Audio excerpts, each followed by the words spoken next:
Nagwagi ng silver medal ang 7 taong gulang na si Amanda Uy, anak ng alkalde ng Aurora Isabela sa Thailand Mathematical Olympiada o TIMO. Ang naturang kompetisyon ay ginanap sa Muang Thung Thani, Bangkok, Thailand nitong ika-6 hanggang ika-8 ng Pebrero na nilahukan ng mga mag-aaral mula sa 20 bansa. Sa panayam ng Bombo Radyo Kawan kay Aurora Mayor Joseph Christian Nino Uy, sinabi niya na labis ang kanilang tuwa sa nakamit na tagumpay ng kanilang anak.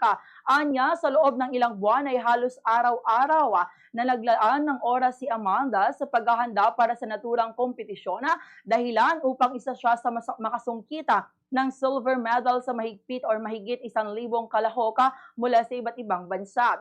Sulit anya ang lahat ng pagsisikap na iginugol ng kanyang anak, lalo na at ito ang unang international competition na kanyang nilahukan.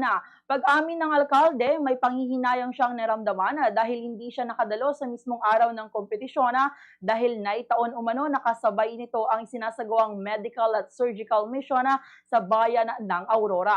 Nagbiro pa siya anya na manang-mana umano ni Amanda sa kanyang ina, subalit kung nagkataon na sa kanya ito nagmana ay baka naging gold medalist pa anya ito. Ganito ang bahagi ng pahayag ni Mayor Joseph Nino Uy. First time niya mag-compete internationally, pero nakita ko yung training niya, grabe.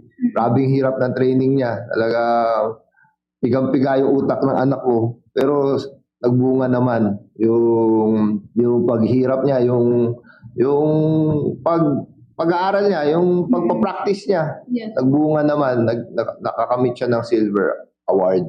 Kalaban niya iba't ibang mga nationalities all over the world. Swerte. Manang-mana sa kanyang ina.